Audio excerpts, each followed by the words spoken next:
So if somebody wants to, if they're going to go talk to their doctor about having a hormone panel done, what hormones are they looking at? I mean, most physicians, would they know, primary care doctor, would they know what hormones to pull on a female? Because I know they're not a part of a standard blood panel. Right. They generally have to be extra. And a lot of times you'll see estrogen and progesterones and you don't see testosterone drawn. Mm-hmm. And you don't see the sex hormone binding globulin drawn.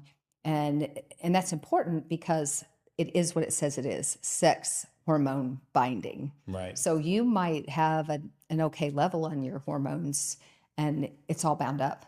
It can't get to that cellular receptor. So SHBG or sex hormone binding globulin is another one.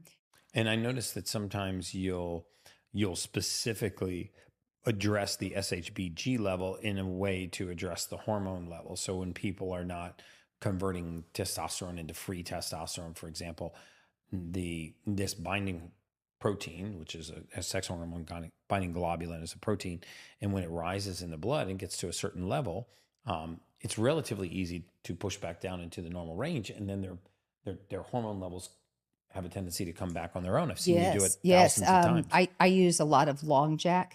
I like to use that. We've had medications over the years, but I think we all would rather maybe do it a little more natural, less side boron effects. to bring down Boron, SHBG. yes, boron long does jack. as well, long jack, and it does it very quickly, 14 to 30 days, 45 days. It'll drop down. It'll just free up more hormone. And they always say their libido came back like a freight train. Yes, yes. Well, Yeah, one time I remember that. did, my testosterone was low, so we tried to do a shot, and it actually messed my methylation up, and so it didn't work for me.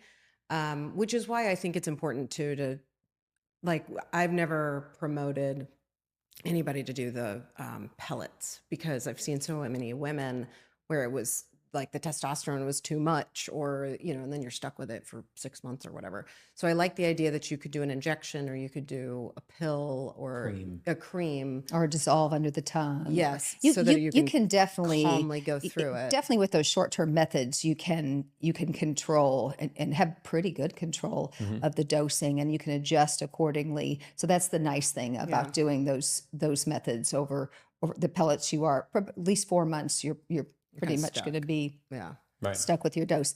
They are getting a little better, I think, at looking at labs and formulas and trying not to just pound these women with levels, but if you have extra testosterone, you can get a little roid rage here. Yeah, love it. So the alpha or the long jack that you're talking about, so that's something females could try too. Yes, it is.